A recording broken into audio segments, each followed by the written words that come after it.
Yesus yang dikandung oleh Roh Kudus. Matius pasal 1 ayat 18-25. Kelahiran Yesus Kristus adalah seperti berikut. Pada waktu Maria, ibunya, bertunangan dengan Yusuf, ternyata ia mengandung dari Roh Kudus sebelum mereka hidup sebagai suami istri. Karena Yusuf suaminya seorang yang tulus hati dan tidak mau mencemarkan nama istrinya di muka umum, ia bermaksud menceraikannya dengan diam-diam. Tetapi ketika ia mempertimbangkan maksud itu, malaikat Tuhan nampak kepadanya dalam mimpi dan berkata, "Yusuf anak Daud, janganlah engkau takut mengambil Maria sebagai istrimu, sebab anak yang di dalam kandungannya adalah dari Roh Kudus. Ia akan melahirkan anak laki-laki dan engkau akan menamakan dia Yesus, karena dialah yang akan menyelamatkan umatnya dari dosa mereka." Hal itu terjadi supaya genaplah yang difirmankan Tuhan oleh Nabi. Sesungguhnya anak darah itu akan mengandung dan melahirkan seorang anak laki-laki, dan mereka akan menamakan dia Immanuel, yang berarti Allah menyertai kita. Sesudah bangun dari tidurnya, Yusuf berbuat seperti yang diperintahkan malaikat Tuhan itu kepadanya.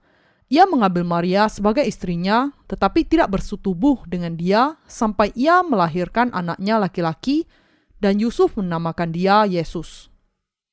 Matius pasal 1 menjelaskan tentang kelahiran Yesus secara terperinci. Dengan logika manusia, seorang anak darah yang tidak pernah berhubungan dengan laki-laki tidak akan mungkin bisa memiliki anak. Sebuah kehamilan hanya bisa terjadi kalau ada hubungan seksual antara seorang laki-laki dengan seorang wanita. Karena itu, sepanjang sejarah, kelahiran yang sangat luar biasa ini sering dianggap hanya sebagai sebuah mitos saja. Namun hal itu menjadi mungkin dengan Allah. Kita bisa memahami hal ini kalau kita memperhatikan dengan seksama alasan mengapa Yesus dilahirkan. Alasan mengapa Yesus Kristus yang pada hakikatnya adalah Allah dilahirkan dalam rupa manusia melalui anak darah itu adalah untuk menyelamatkan umatnya dari segala dosa mereka.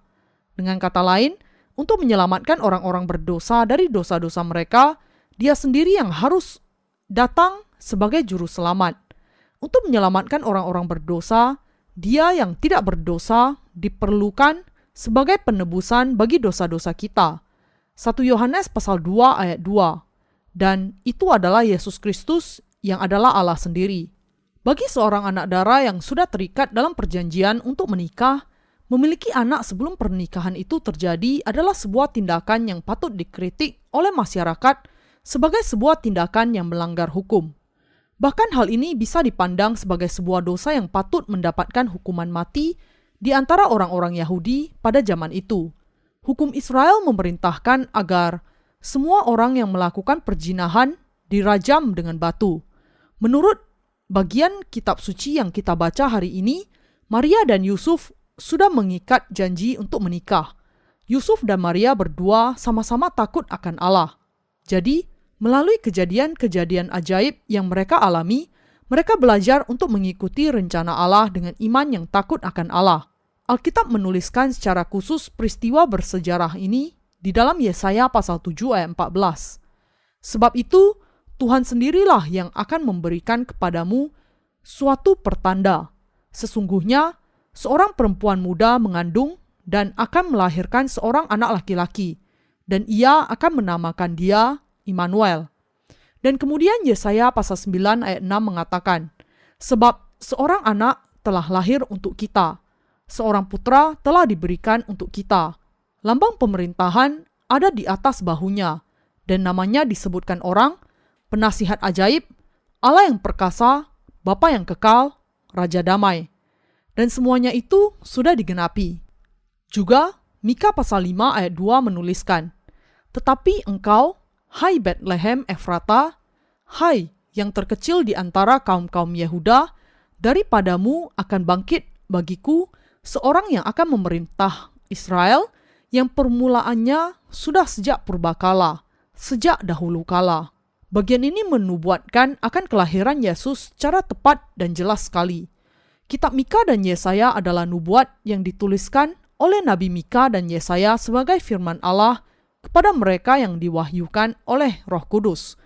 Mereka mengetahui dari nubuat Allah mengenai kelahiran Yesus Kristus yang akan dilahirkan lebih dari 700 tahun sesudah zaman mereka. dan mereka menuliskannya. Selain ayat-ayat ini, ada banyak bagian di dalam Alkitab yang menubuatkan mengenai kelahiran Yesus, baik secara langsung ataupun tidak langsung. Ini sungguh-sungguh sangat luar biasa. Kelahiran Yesus adalah misteri yang tidak mungkin terjadi kecuali kalau itu dirancang dan dilaksanakan oleh Allah sendiri. Ini membuktikan bahwa Allah Bapa sudah merencanakan mengenai kelahiran Yesus sejak kekekalan, yaitu sejak awal, bahkan sebelum bumi ini diciptakan. Amsal pasal 8 ayat 23. Alkitab terdiri dari 39 kitab di dalam Perjanjian Lama dan 27 kitab di dalam Perjanjian Baru, dengan jumlah keseluruhan 66 kitab. Perjanjian Lama terdiri dari kitab-kitab Taurat dan kitab-kitab nubuat, sementara Perjanjian Baru terdiri dari kitab-kitab Injil, surat-surat, dan kitab Wahyu.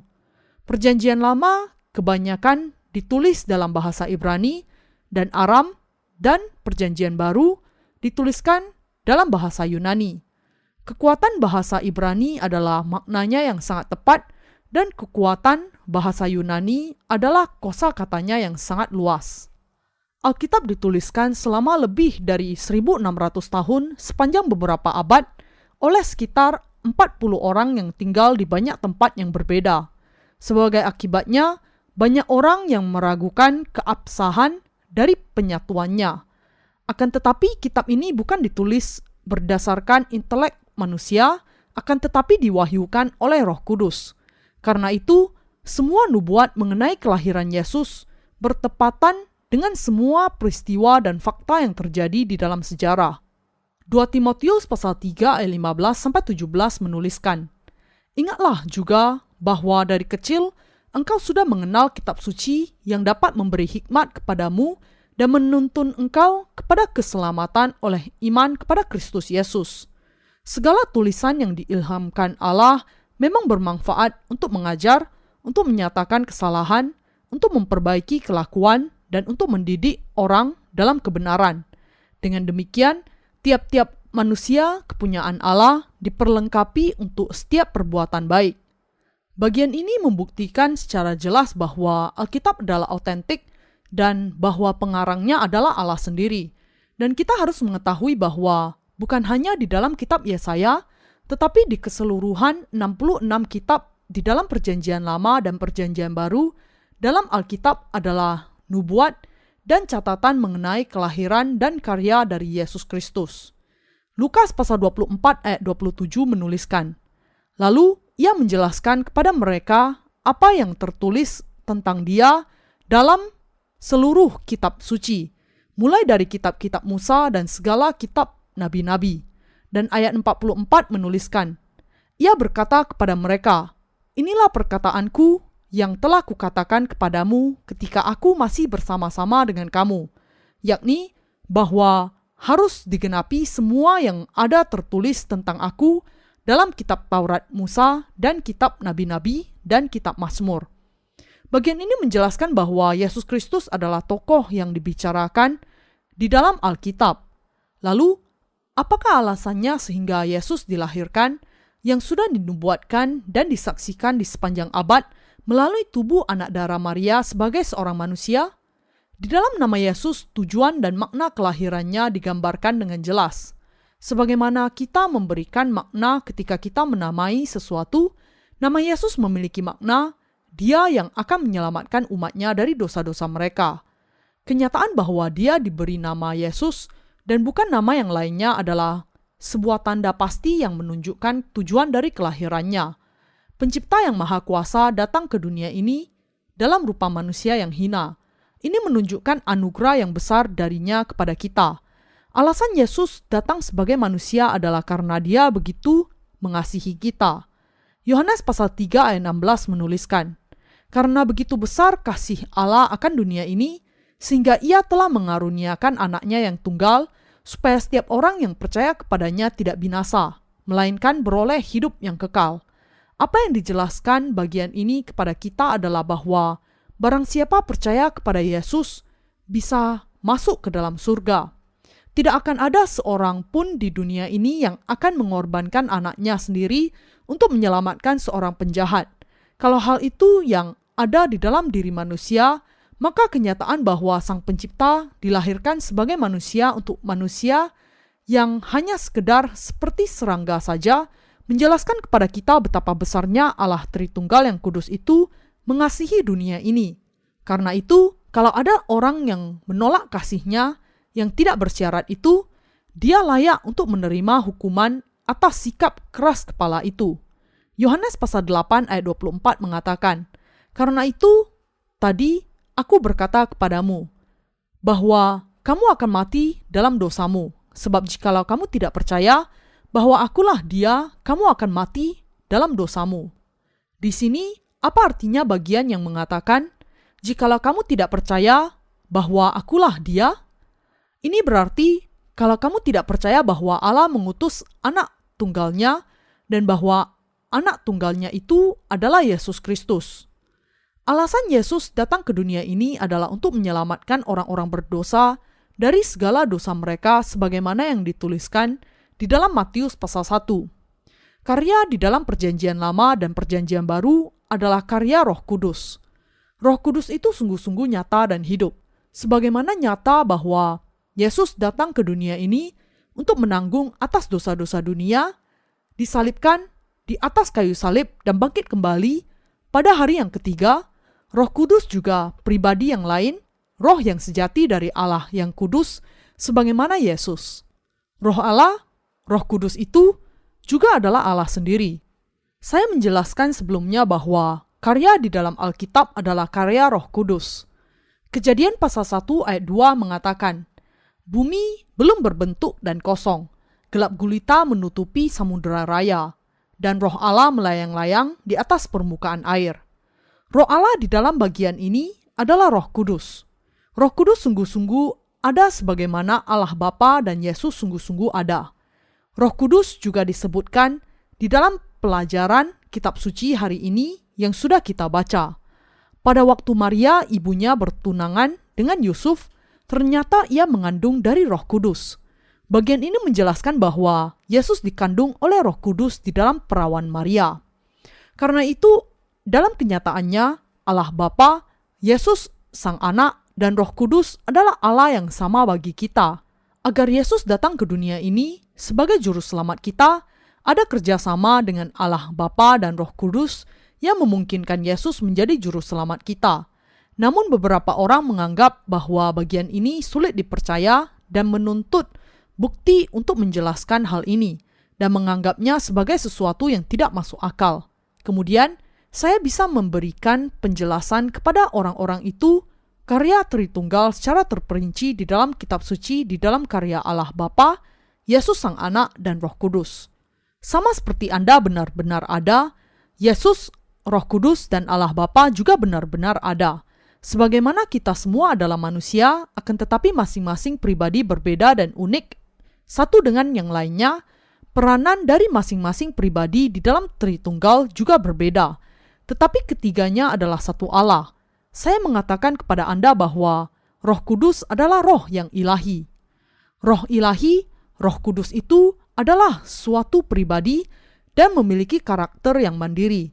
Melalui karya Allah Tritunggal lah Juru Selamat manusia, Yesus, datang ke dunia ini melalui Maria.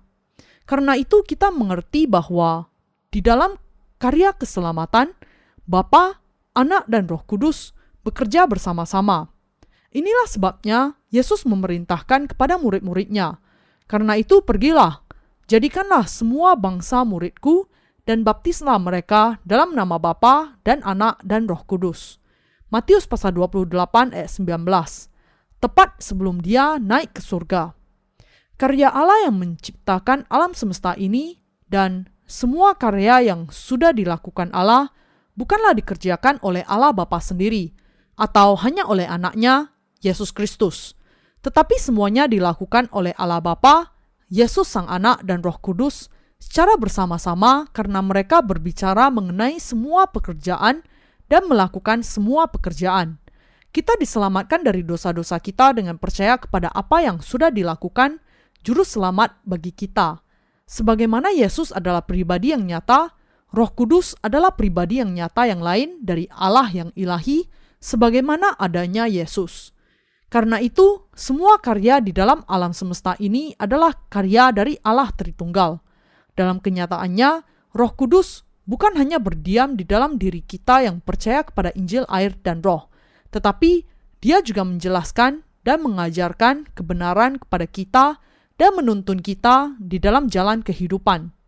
Mari kita melihat kepada Yohanes pasal 14. Yohanes pasal 14 ayat 25-26 mengatakan, "Semuanya itu kukatakan kepadamu selagi aku berada bersama-sama dengan kamu.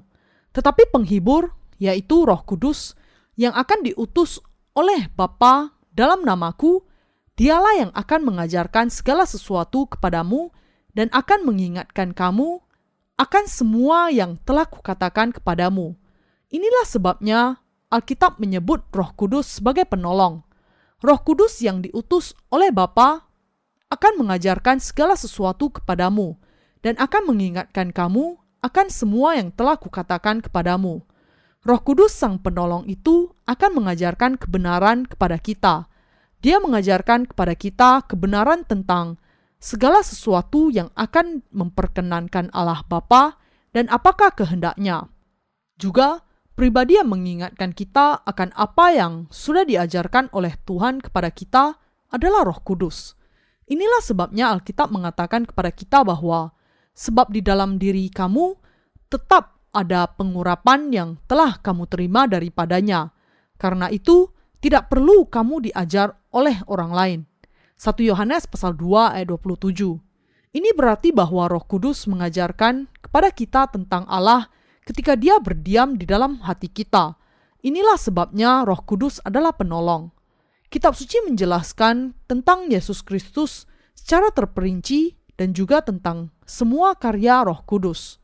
Semua kitab di dalam Perjanjian Baru, seperti keempat kitab Injil, kitab para rasul, surat-surat Paulus, dan surat-surat dari Yakobus, Petrus, dan Yohanes, dan bahkan kitab Wahyu adalah pengajaran tentang Yesus. Dalam periode keempat Injil, Tuhan sendiri yang mengajar kita. Ketika periode Injil berakhir, Yesus naik ke surga. Dia berjanji bahwa Dia akan mengutus Roh Kudus pada hari Pentakosta, dan sejak itulah dimulai masa Roh Kudus. Sekarang ini adalah masa Roh Kudus, masa di mana Anda dan saya hidup adalah masa di mana Roh Kudus bekerja. Masa di mana Anda dan saya hidup adalah masa Roh Kudus, dan Roh Kudus berdiam di dalam kehidupan kita dan membuat kita memberitakan Injil. Dan Dia menolong kita untuk memahami kebenaran, menegur dosa-dosa kita, membimbing kita untuk mengikuti kehendak Allah dengan baik, dan melengkapi kita dengan apa yang masih kurang di dalam diri kita. Juga, Dia menolong kita memahami apa yang salah dan mengingatkan kita akan firman. Injil, air, dan Roh adalah Injil dari Roh Kudus. Ini berarti bahwa Roh Kudus bekerja dengan Injil, air, dan Roh. Mengapakah Roh Kudus melakukan pekerjaan itu? Semua karena masa ini adalah masa Roh Kudus. Yesus Kristus dilahirkan ke dunia ini dan menanggung segala dosa kita melalui baptisannya, menerima penghakiman, naik ke surga, dan akan datang kembali di suatu saat nanti. Sampai Yesus datang kembali, Roh Kudus senantiasa bekerja dengan firman yang tertulis. Roh Kudus adalah Allah yang bekerja melalui firman Allah. Ketika Maria menerima berita dari Allah, Roh Kudus bekerja untuk bayi Yesus. Roh Kudus memberikan kemampuan yang memungkinkan bayi Yesus dilahirkan karena Maria yang mendengar firman Allah menerima berita itu dengan mengatakan, "Sesungguhnya aku ini adalah hamba Tuhan. Jadilah padaku menurut perkataanmu itu." Dengan demikian, Roh Kudus bekerja melalui apa yang sudah dinubuatkan. Matius pasal 1 ayat 22-23 mengatakan, "Hal itu terjadi supaya genaplah yang difirmankan Tuhan oleh Nabi.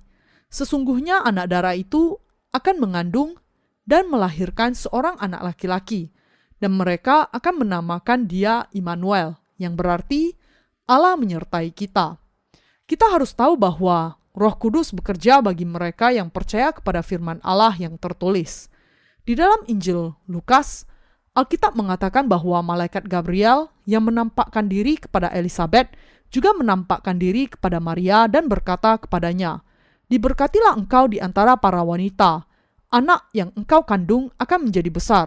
Menjadi orang yang besar artinya menjadi juru selamat.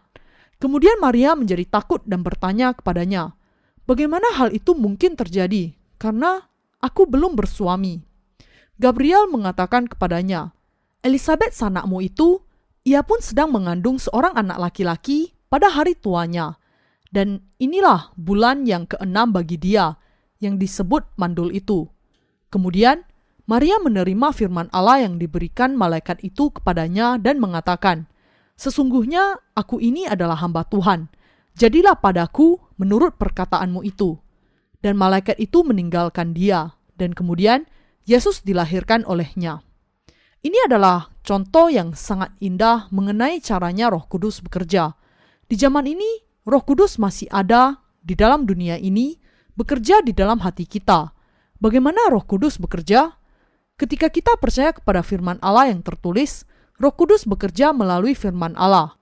Ketika kita memberitakan Injil kepada mereka yang belum menerima Yesus, itu adalah Roh Kudus yang kemudian akan bekerja di dalam mereka. Ketika Anda dan saya memberitakan Injil dan firman Allah, Roh Kudus yang ada di dalam kita bekerja di dalam diri mereka yang belum dilahirkan kembali.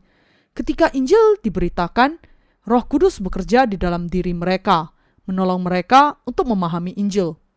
Ketika orang mendengar dan berpikir tentang hal itu, Roh Kudus mengajarkan kepada mereka firman Allah sebagaimana makna yang sebenarnya, dan bekerja di dalam diri mereka untuk menolong mereka memahami Injil. Sebagai konsekuensi dari hal ini, orang kemudian menerima pengampunan dosa, karena Allah memberikan kepada kita pemahaman melalui firman-Nya. Roh Kudus bekerja melalui apa yang tertulis di dalam kitab suci. Keselamatan kita direncanakan oleh Allah di dalam Yesus Kristus sebelum penciptaan, dan Yesus Kristus, Sang Anak, datang ke dunia ini dan menggenapi keselamatan kita melalui air baptisan dan pencurahan darahnya di atas kayu salib. Dan Roh Kudus meyakinkan kita tentang penebusan yang kita sudah terima, yang direncanakan oleh Allah Bapa dan dilaksanakan oleh Sang Anak. Roh Kudus sebagai Sang Penolong menolong kita untuk memiliki iman yang kuat dan mengatakan, engkau percaya dengan benar, percayalah demikian, itu yang benar. Dengan demikian, Roh Kudus adalah penolong dan guru bagi kita semua. Inilah sebabnya masa Roh Kudus adalah masa di dalam Perjanjian Baru, dan masa Perjanjian Baru adalah masa Roh Kudus. Karena itu kita harus memahami bahwa kita sedang hidup di dalam masa Roh Kudus. Itu adalah benar bahwa Maria mengandung seorang anak oleh Roh Kudus ketika dia menerima firman Allah yang diberikannya kepadanya, dan oleh karya Roh Kudus, bayi Yesus kemudian dilahirkan ke dunia. Kita bersyukur kepada Allah yang memberikan keselamatan ini kepada kita. Karya Roh Kudus memungkinkan kita untuk diselamatkan. Dikandung oleh Roh Kudus berarti bahwa keselamatan yang kita miliki datangnya dari Allah. Hal itu bukan terjadi karena seorang pendiri agama yang hebat, tetapi karya yang dilakukan oleh Allah Bapa, Anak, dan Roh Kudus untuk menjadikan kita sebagai anak-anaknya. Demikianlah caranya kita diselamatkan dari dosa kita dan menerima pengampunan dosa. Inilah kenyataannya bahwa kita diselamatkan oleh karya Roh Kudus. Dan inilah sebabnya kita sangat bersyukur. Secara umum, kita mengenal Yesus dengan baik, tetapi kita tidak tahu banyak mengenai Roh Kudus. Akan tetapi, dalam kenyataannya, Dia yang berdiam di dalam kehidupan kita adalah Roh Kudus. Sebagaimana dikatakan bahwa Yesus di dalam Roh Kudus dan Roh Kudus di dalam Yesus Kristus, Anak di dalam Bapa dan Bapa di dalam Anak, Yesus sajalah yang sudah membasuhkan dosa-dosa kita sebelum Dia naik ke surga, dan sekarang Roh Kudus yang berdiam di dalam kita dengan iman. Yesus Kristus dengan sebenarnya datang ke dunia ini, menghapuskan dosa-dosa Anda dan saya, dan dibangkitkan, dan sekarang iman yang percaya kepada Yesus Kristus dan firman Allah dan Roh Kudus berdiam di dalam hati Anda. Anda dan saya ada di dalam pengendalian dari Roh Kudus. Karena itu kita harus mengenal Roh Kudus dengan baik. Kalau Anda dan saya membuat Roh Kudus yang berdiam di dalam diri kita tidak puas, maka itu mendukakan Allah. ketika kita memperkenankan Roh Kudus yang berdiam di dalam diri Anda dan saya, ketika kita mengikuti perintahnya, bukan hanya kita penuh sukacita, tetapi Allah juga akan sangat berkenan. Karena itu, sebagaimana iman kita yang percaya kepada Yesus Kristus di dalam hati kita seharusnya tidak berubah, Anda juga perlu memahami tentang Roh Kudus yang berdiam di dalam kehidupan Anda. Ketika kita memahami Roh Kudus, kita bisa memiliki hubungan yang baik dengan Allah. Dan hanya ketika kita memahami akan Roh Kudus bekerja di dalam kehidupan kita dan menaikkan syafaat kepada Allah bagi kita, menolong kita memahami kehendak Allah dan menuntun kita di jalan kebenaran. Tetapi kalau kita membuat Roh Kudus tidak senang, maka Roh Kudus akan sangat berduka dan Dia akan mengatakan, "Kalau begitu, lakukan saja apa yang ingin engkau lakukan, dan engkau mengurus dirimu sendiri." Lalu saat itu kita akan merasa ditinggalkan oleh Allah dan kita akan menjadi depresi dan bingung serta merasa bahwa kita terpisah dari Allah dalam jarak 9.000 mil. Jadi kita harus mengenal Roh Kudus dengan baik yang berdiam di dalam kita. Dengan karya Roh Kudus di dalam diri Anda dan saya, Yesus sudah menyelamatkan kita dan Roh Kudus masih bekerja di dalam kehidupan kita untuk menuntun jalan kita. Apakah Anda memahami hal ini? Ya, alasan Anda memahami hal ini adalah karena Anda sudah menerima pengampunan dosa, dan sekarang Roh Kudus berdiam di dalam kehidupan Anda. Mereka yang belum diselamatkan dan belum memiliki Roh Kudus di dalam hati mereka tidak akan bisa memahami firman Allah dan akan mengatakan bahwa firman Allah itu tidak masuk akal. Sebenarnya tidak ada yang lebih masuk akal dibandingkan dengan Alkitab yang sudah dituliskan sebagaimana yang diwahyukan oleh Roh Kudus. Pendahuluan, batang tubuh, dan kesimpulannya adalah jelas serta sangat bisa dipahami di dalam Alkitab. Namun orang-orang yang belum dilahirkan kembali tidak akan bisa melihat kemurnian Alkitab sama sekali. Jadi, Yesus menganggap mereka sebagai orang buta dan mengatakan, "Dapatkah orang buta menuntun orang buta? Bukankah keduanya akan jatuh ke dalam lubang?" Lukas pasal 6 ayat 39. Suatu hari saya bertemu dengan seorang pendeta. Pendeta itu suatu saat mengatakan kepada saya, "Kalau Anda bisa menjelaskan kepada saya dengan logika manusia tentang bagaimana Yesus dilahirkan oleh seorang anak darah, saya akan percaya kepada firman Allah sebagaimana adanya." Sebagaimana banyak teolog memiliki iman yang seperti ini, demikian juga pendeta itu. Saya sangat terganggu dengan apa yang dikatakannya bahwa dia akan percaya kepada Yesus kalau saya bisa menjelaskan kepadanya bagaimana mungkin seorang anak darah yang belum berhubungan dengan laki-laki bisa memiliki anak. Karena itu, saya bertanya kepadanya, "Bukankah Anda seorang pendeta?" "Ya, saya seorang pendeta, dan saya juga direktur dari sebuah organisasi mahasiswa Kristen di sebuah universitas." "Seorang direktur? Apa tugas Anda sebagai direktur?" "Tugas saya adalah untuk menolong para mahasiswa untuk memahami kekristenan, sehingga mereka bisa memiliki iman." "Anda menjadi direktur, tetapi Anda tidak percaya kepada kelahiran Yesus? Tidakkah Anda percaya bahwa Yesus dikandung oleh Roh Kudus di dalam diri anak darah Maria, dilahirkan ke dunia ini dan menyelamatkan kita dari dosa-dosa kita?" "Tidak, saya tidak percaya." Maka pertama, Anda harus merasa malu kepada diri Anda sendiri.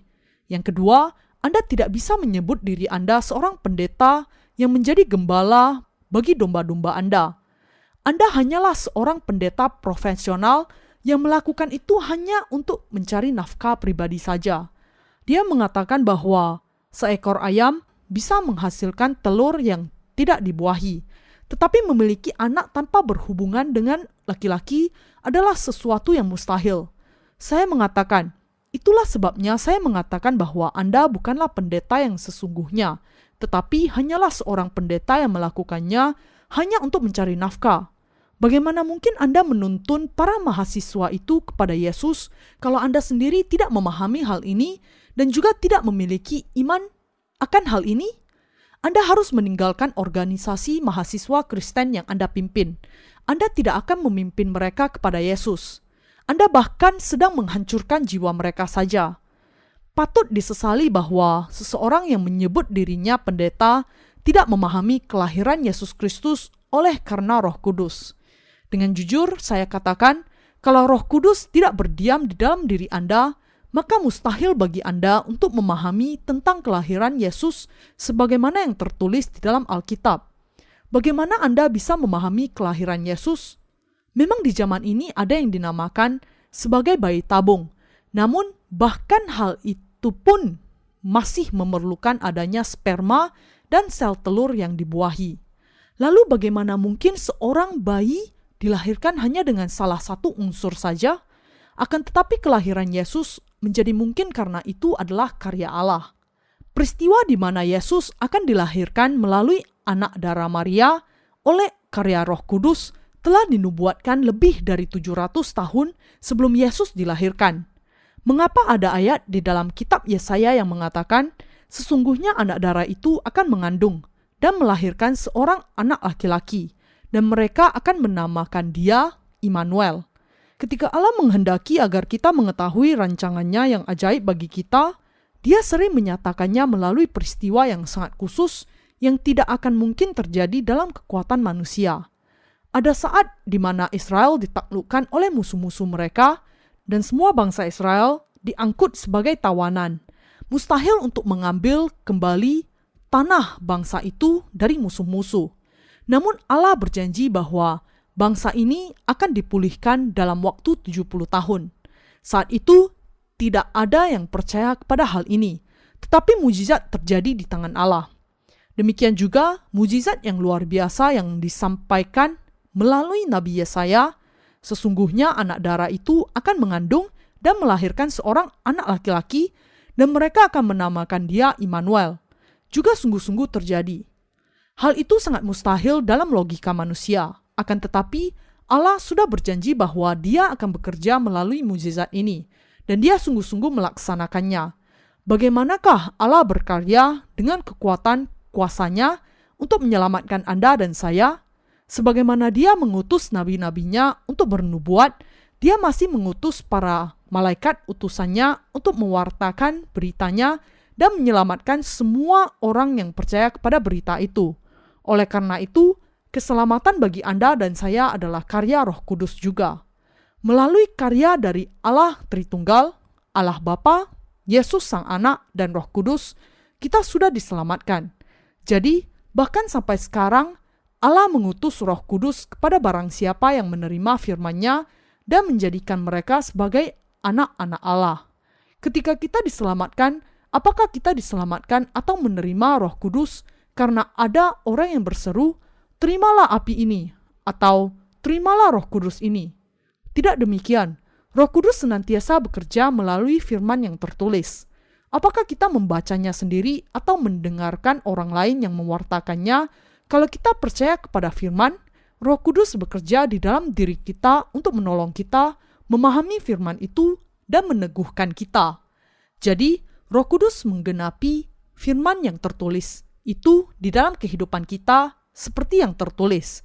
Inilah sebabnya Allah memberikan Roh Kudus sebagai karunia kepada mereka yang percaya kepada firman. Anda dan saya sudah menerima keselamatan yang sungguh-sungguh ajaib melalui karya dari Roh Kudus.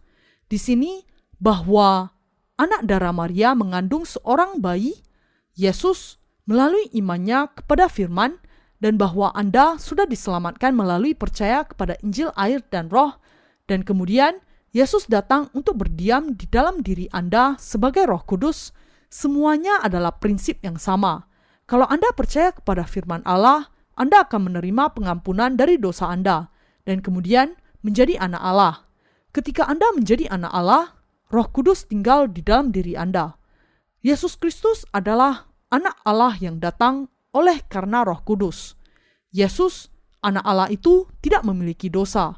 Dia berkarya di dalam diri kita dengan cara yang sama sebagaimana yang tertulis di dalam pelajaran kitab suci. Ketika Maria menerima berita dari malaikat, firman menjadi daging dan lahir sebagai bayi Yesus. Demikianlah caranya firman bekerja.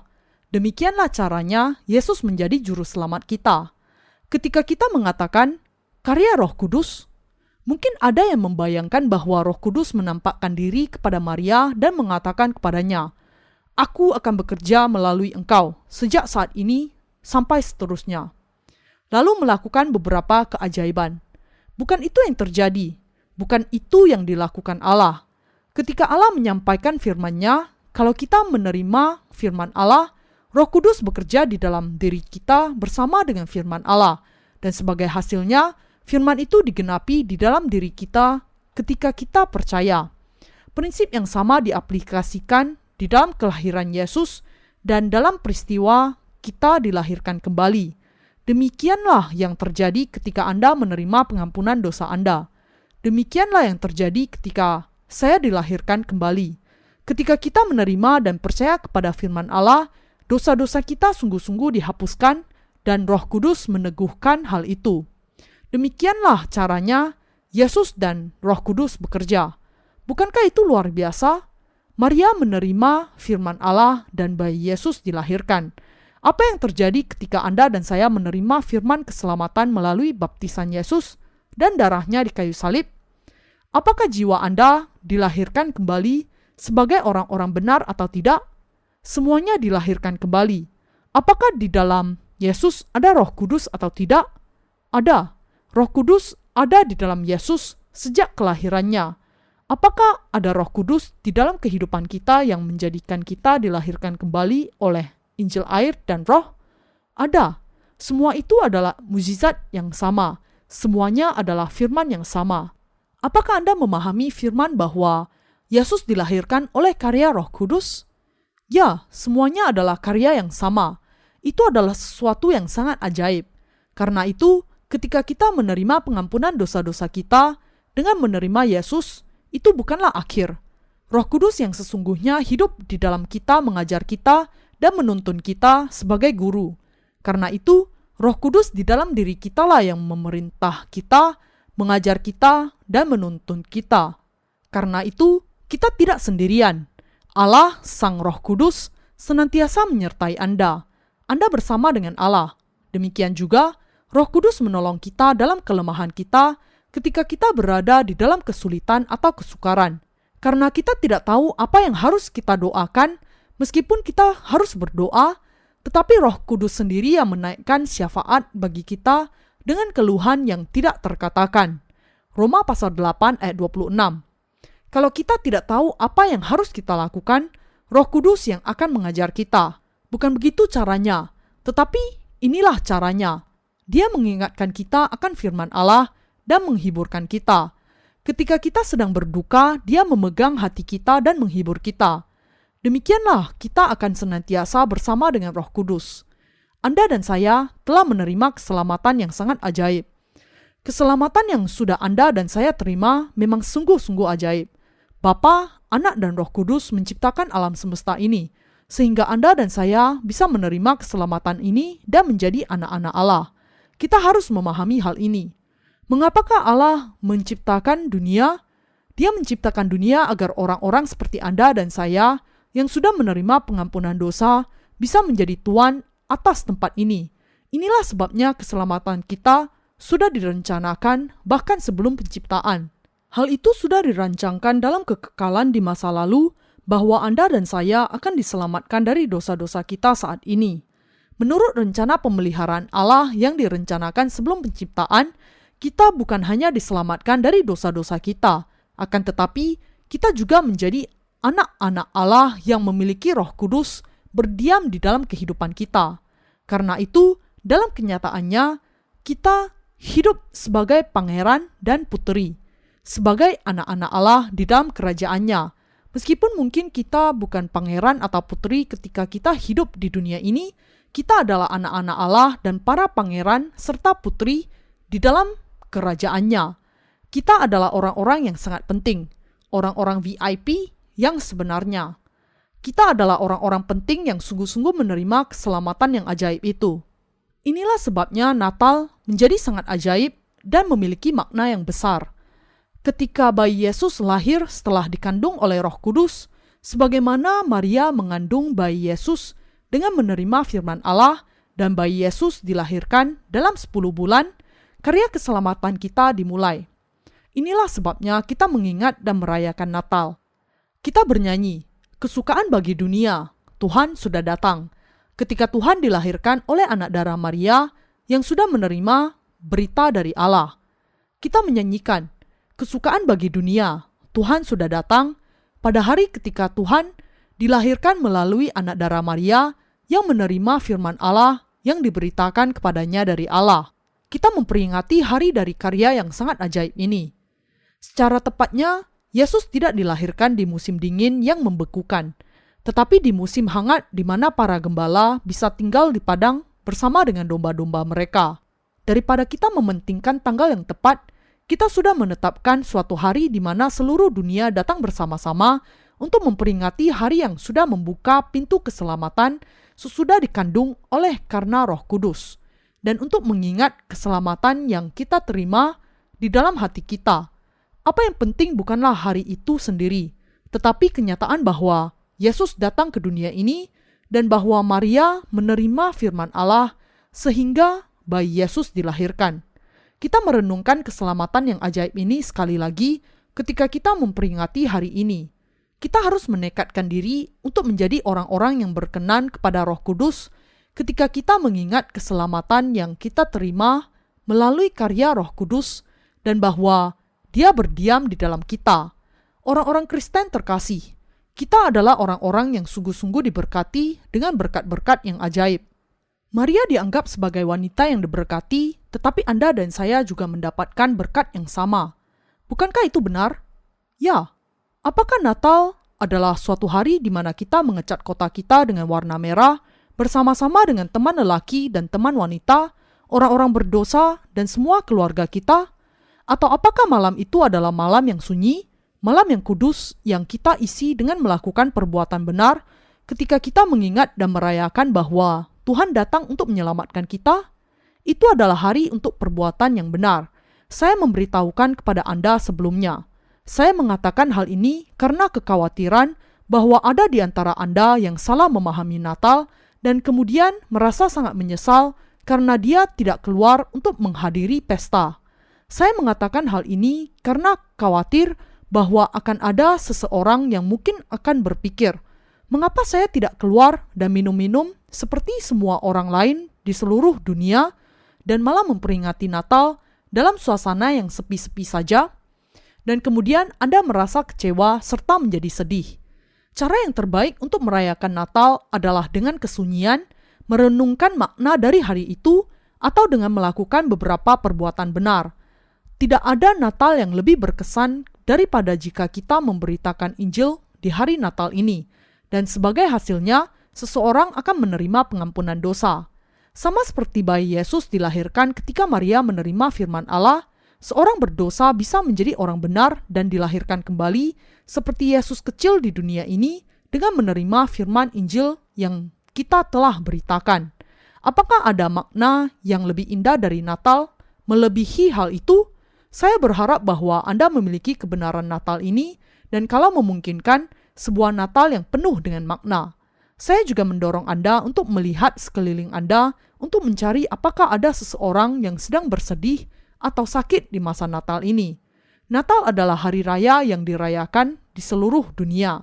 Namun, kita harus ingat dan percaya bahwa hari ini bisa menjadi hari yang sangat menyedihkan bagi beberapa orang dan karena itu, Anda bisa menjadikan Natal ini sebagai Natal yang bermanfaat bagi orang-orang lain. Natal adalah hari yang penuh sukacita dan ucapan syukur. Bagi saya berharap penerbitan buku-buku rohani kami bisa dilakukan dengan cepat sehingga saya bisa membagikannya pada hari Natal. Saya mendengar bahwa buku pertama saya akan dikirim ke Amerika besok, dan saya berharap bahwa buku itu dapat segera diterbitkan di Amazon.com, sehingga banyak orang bisa membacanya tahun depan. Karena banyak buku-buku yang juga diterbitkan di Cina, saya harap bahwa penerbitannya bisa diselesaikan dengan cepat sehingga banyak buku bisa dibagikan di Hong Kong dan Cina pada tahun depan. Sebagaimana Maria mengandung bayi Yesus dengan menerima firman Allah, saya berharap bahwa orang-orang Cina bisa menerima Yesus dan menerima pengampunan dosa juga. Bukankah itu harapan Anda juga?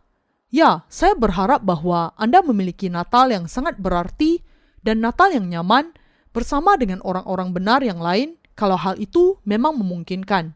Kita bersyukur kepada Allah atas keselamatan kita dan perlindungannya kepada kita.